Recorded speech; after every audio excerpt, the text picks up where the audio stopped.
Olá, queridos! Sejam bem-vindos ao programa Profecias Bíblicas, a Esperança das Nações.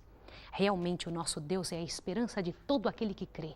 Por isso ele se revela, por isso ele deixou escrita na Santa Bíblia as profecias, para que seu coração e o meu esteja cheio de esperança nesses últimos dias.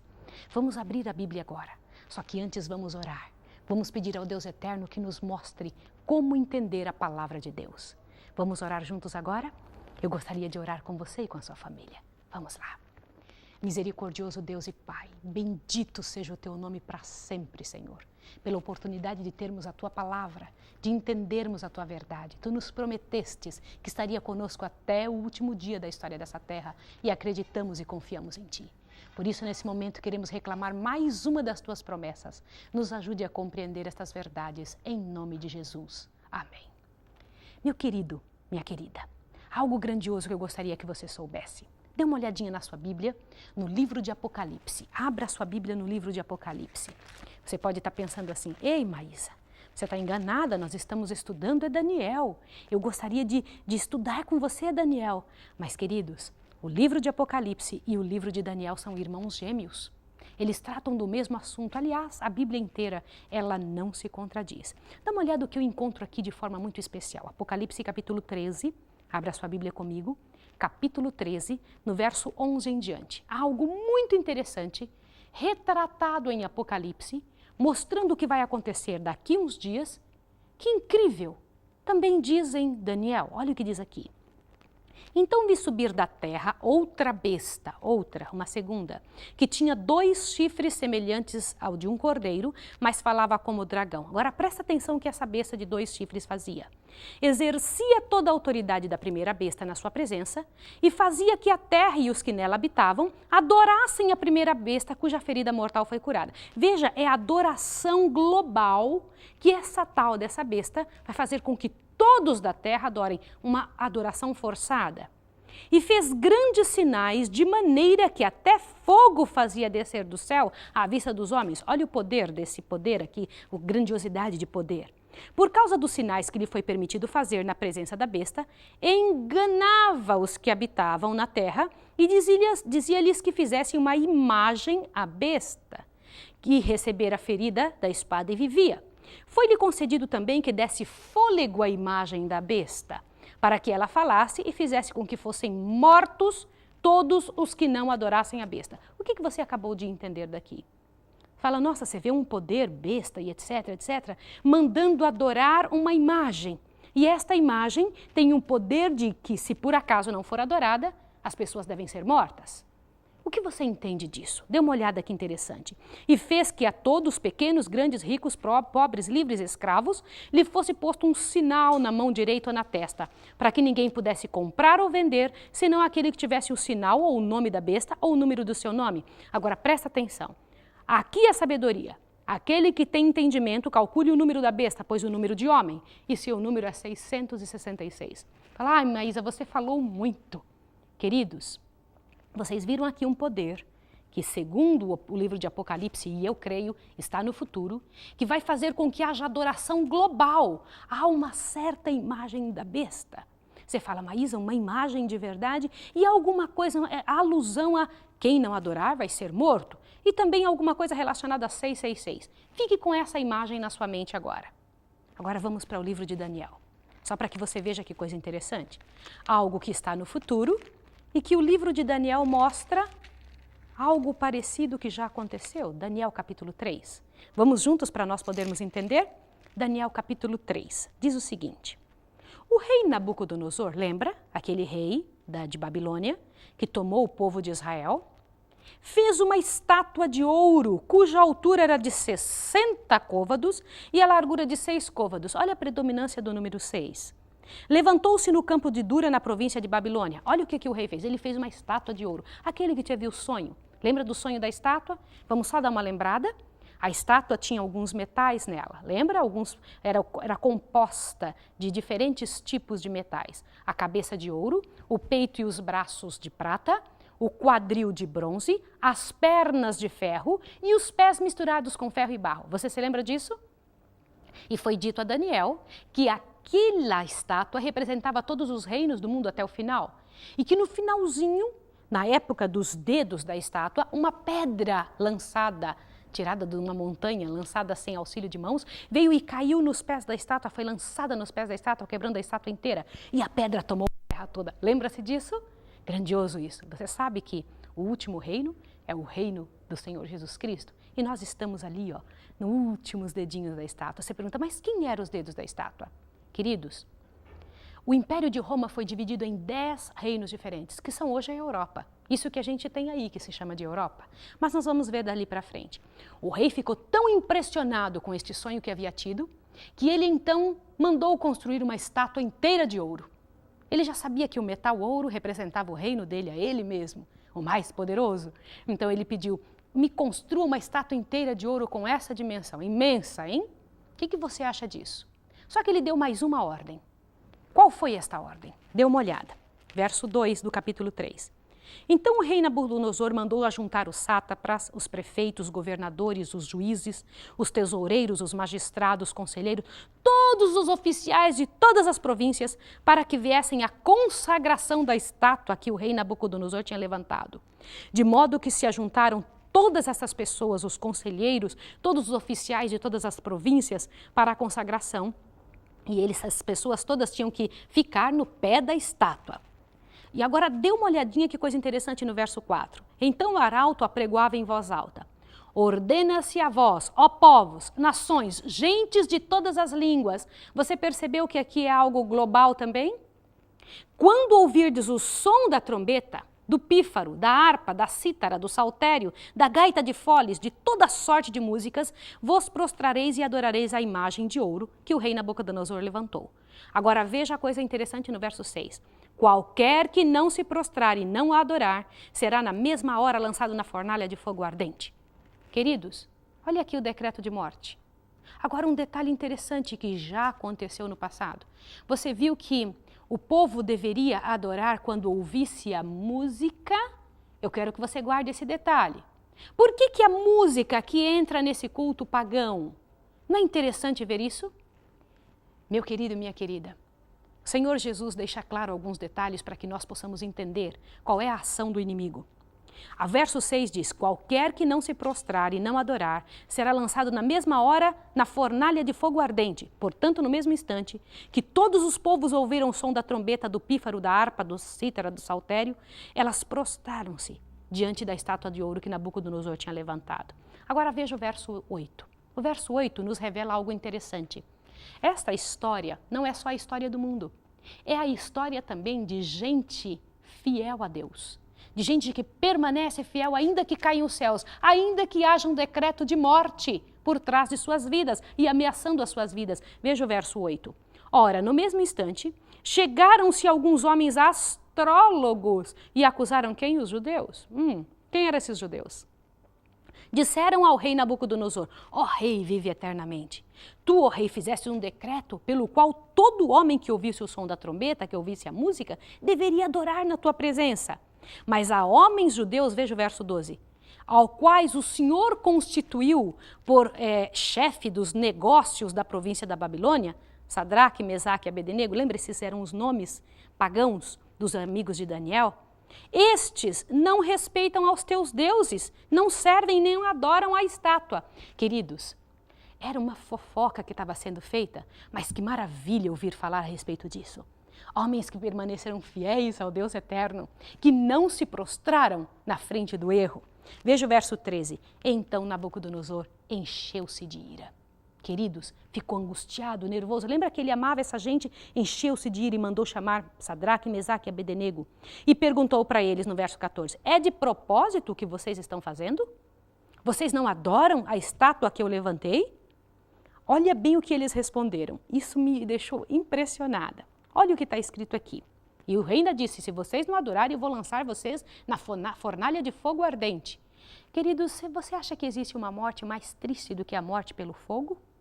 Alguém ser queimado vivo? Não é triste isso? Agora veja a resposta desses homens fiéis. Veja o verso 16. Responderam Sadraque, Mesaque e Abednego ao rei Nabucodonosor. Não necessitamos de te responder sobre este negócio. Ei, você pode dizer, nossa, que gente petulante. Quer que eu lhe fale uma coisa? Quantas chances Nabucodonosor havia tido para entender quem era o Deus eterno e qual era a maneira correta de adorar? Muitas e muitas. E eu estou convencida, meu querido e minha querida, que o Senhor Deus sempre fala a verdade no coração da gente. Você não sente o Senhor Deus falando com você, mesmo que você não abra a Bíblia? A Bíblia é uma revelação ainda maior, muito grande do que quando Deus fala na sua consciência, quando Deus fala com você. Nós somos indesculpáveis, Deus fala conosco sempre. Olha, veja o que eles continuaram dizendo, verso 17. Se formos lançados na fornalha de fogo ardente, o nosso Deus a quem servimos pode livrar-nos dela, e ele nos livrará da tua mão, ó rei. Se não fica sabendo, ó rei, que não serviremos os teus deuses, nem adoraremos a estátua de ouro que levantastes. Você sabe o que foi que Nabucodonosor fez então? Então o rei Nabucodonosor se encheu de fúria e mudou o seu aspecto do seu rosto contra aqueles 3 companheiros de Daniel. E fez o quê? Veja o verso 20. E ordenou aos homens mais fortes que estavam no seu exército que atassem, eu quero que você veja que coisa interessante, que amarrassem Sadraque, Mesaque e Abednego e os lançassem na fornalha de fogo ardente, os mais fortes do exército. Então esses homens foram e ataram com seus mantos, suas túnicas, seus turbantes, suas vestes, e foram lançados na fornalha do fogo ardente. E quando estes homens foram levando esses 3 companheiros de Daniel, esses homens fiéis, os homens fortes foram levando estes homens, os amigos de Daniel, chegando na beirada da fornalha, eles foram queimados, porque estava muito forte a fornalha. O rei Nabucodonosor havia mandado aumentar 7 vezes mais a fornalha, ficar sempre mais forte. Agora veja que interessante. Olha bem, o verso 23. Estes 3 homens, Sadraque e Mesaque e Abednego, caíram atados dentro da fornalha de fogo. Guarde esse detalhe. Então o rei Nabucodonosor se espantou e olhou lá para dentro da fornalha depois que eles foram jogados. Olha o que aconteceu aqui. Veja o verso 24. Então o rei Nabucodonosor se espantou e se levantou depressa e disse aos seus conselheiros: não lançamos nós 3 homens amarrados dentro do fogo? Responderam ao rei: é verdade, ó rei, foi isso que aconteceu. Agora preste atenção. Disse ele: eu, porém, vejo 4 homens soltos que andam passeando dentro do fogo e nenhum dano há neles. E o aspecto do quarto é semelhante ao Filho dos deuses. Bendito seja o Senhor Deus dos exércitos. Aqueles 3 rapazes tinham sido lançados, amarrados dentro da fornalha de fogo ardente. Eles estavam passeando com um 4º homem lá dentro. Queridos, eu me encho de alegria e de emoção ao pensar em algo assim. Isso é muito grandioso. Então se chegou Nabucodonosor à porta da fornalha de fogo ardente e disse: Sadraque, Mesaque e Abednego, servos do Deus Altíssimo, saí e vinde. Olha, ele sabia que ele estava errado. Nabucodonosor sabia que estava errado. Agora veja, então eles saíram, os rapazes saíram do meio do fogo. E ajuntaram-se todo aquele povo que estava ali ao redor, vendo, observando aquela situação, os prefeitos, os governantes, os conselheiros do rei, contemplando estes homens. Agora veja o verso 27, um detalhe.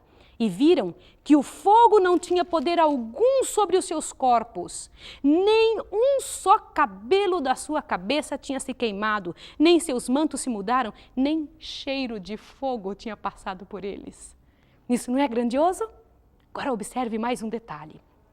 Então Nabucodonosor disse: bendito seja o Deus de Sadraque, Mesaque e Abednego, que enviou o seu anjo e livrou os seus servos que confiaram nele, pois não quiseram cumprir a palavra do rei, preferindo entregar os seus corpos a servirem e adorassem qualquer outro Deus, senão o Deus do céu. Olha que testemunho! Continua.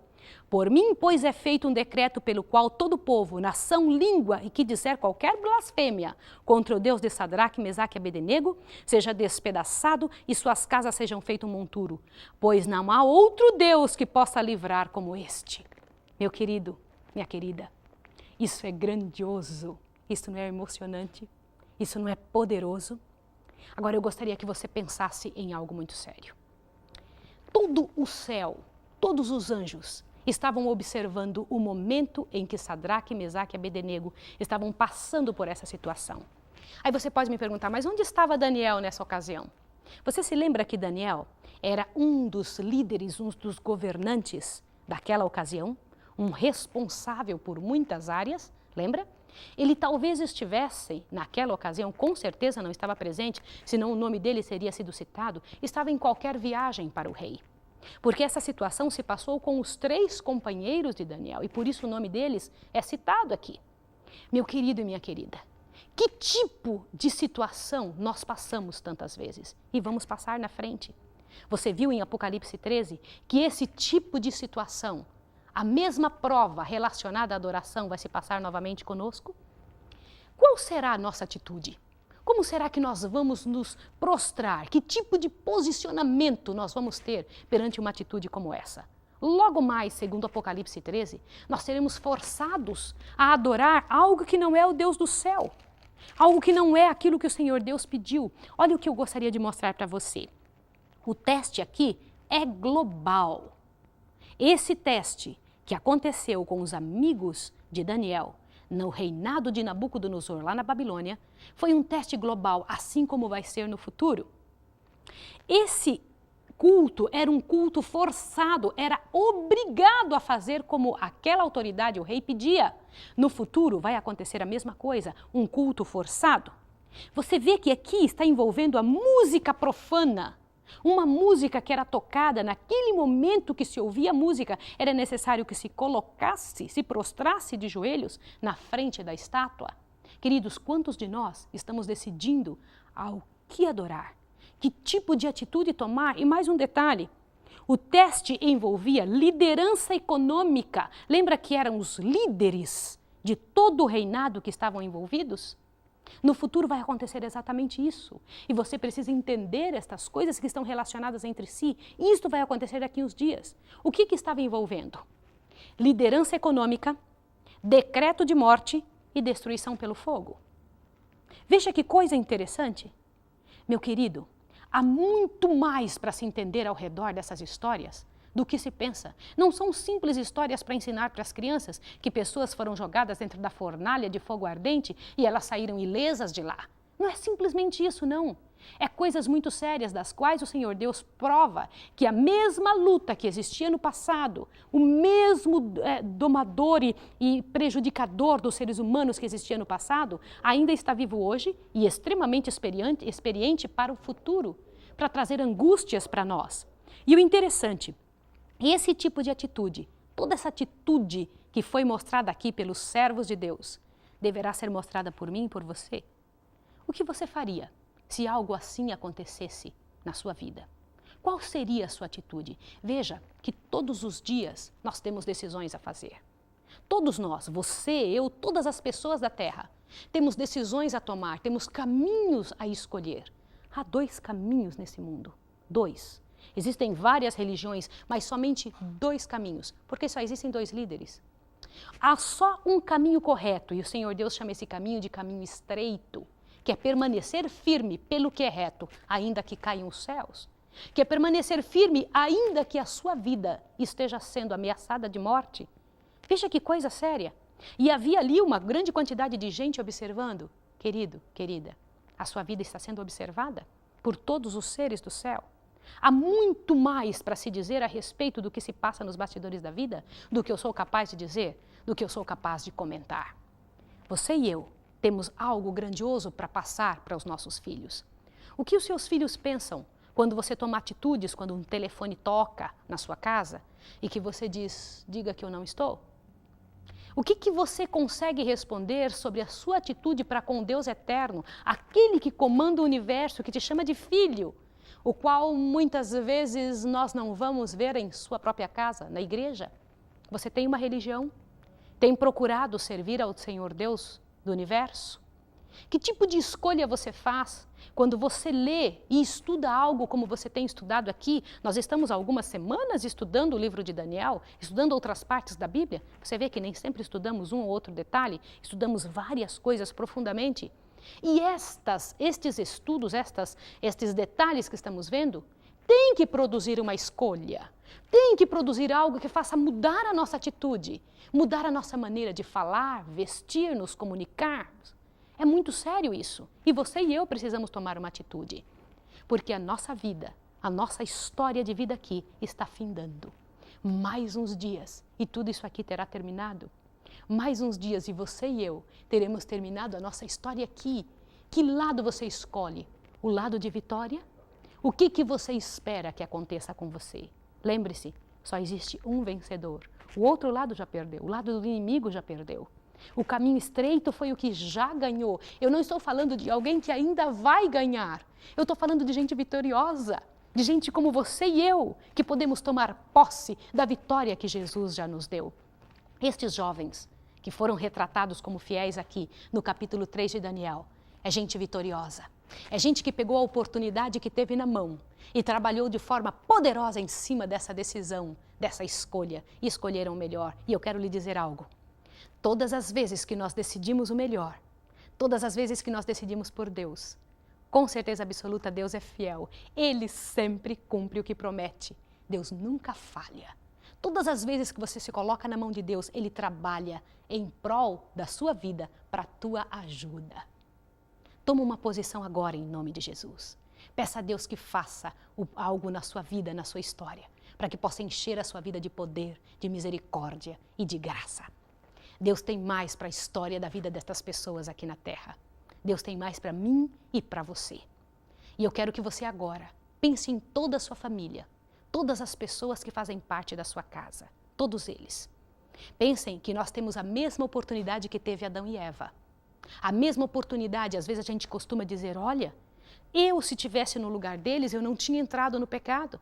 Você hoje tem oportunidade de tomar uma decisão e não tem ninguém forçando você, não existe uma fornalha de fogo ardente hoje na sua casa. Mas as atitudes que nós tomamos, as escolhas, vão fazer parte de nossa vida para sempre. Você dê uma vasculhada e observe nos nossos primeiros estudos sobre Daniel, como claramente nós estudamos sobre os livros do céu, todas as nossas escolhas estão ali retratadas, com detalhes. E o que você faz influencia outros. O que você faz modifica a vida de outros. E nós estamos aqui hoje para demonstrar qual é a razão de nossa fé e de que lado que nós estamos. Uma boa parte de nós está agindo de forma errada porque não sabe. Não é o seu caso. Você e eu sabemos. Nós tivemos a oportunidade de abrir a Bíblia, de entender a verdade de Deus. Louvado seja o nome do Senhor, porque tem nos dado as profecias bíblicas, as verdades eternas, para nos fazer compreender além do que este mundo diz, muito além do que podemos pensar ou do que podemos imaginar. Eu não posso ir embora sem orar com você. E eu queria que você agora tomasse uma decisão muito séria. No próximo capítulo que vamos estudar, você vai ver qual foi o resultado da história pessoal da vida de Nabucodonosor. Como foi que Deus trabalhou na história pessoal dele e como Deus pode trabalhar na vida dos seres humanos aqui desta terra, desde governantes até um súdito, desde o empregado ao empregador, do aluno ao professor, seja quem for, Deus trabalha com as vidas e Deus quer trabalhar com a sua vida. Eu posso orar com você agora? Quero pedir a Deus que te abençoe, que encha a sua vida de esperança. Lembre-se, Deus tem um plano especial na sua história. Vamos orar agora? Misericordioso Deus e Pai que estás nos céus, bendito, sagrado seja o teu nome para sempre, pela oportunidade que nos dá, Senhor, não somente de provar de que lado que estamos, mas também de receber de Ti força e poder para sermos aquilo que o Senhor sonhou para a nossa vida. Em nome de Jesus Cristo eu te imploro, abençoa essa pessoa que está em casa, os nossos amigos ao redor do mundo, aumente o teu reino, Senhor, nós queremos ver para sempre contigo. Em nome de Jesus, no momento em que acontecer Apocalipse 13, queremos estar firmes e seguros.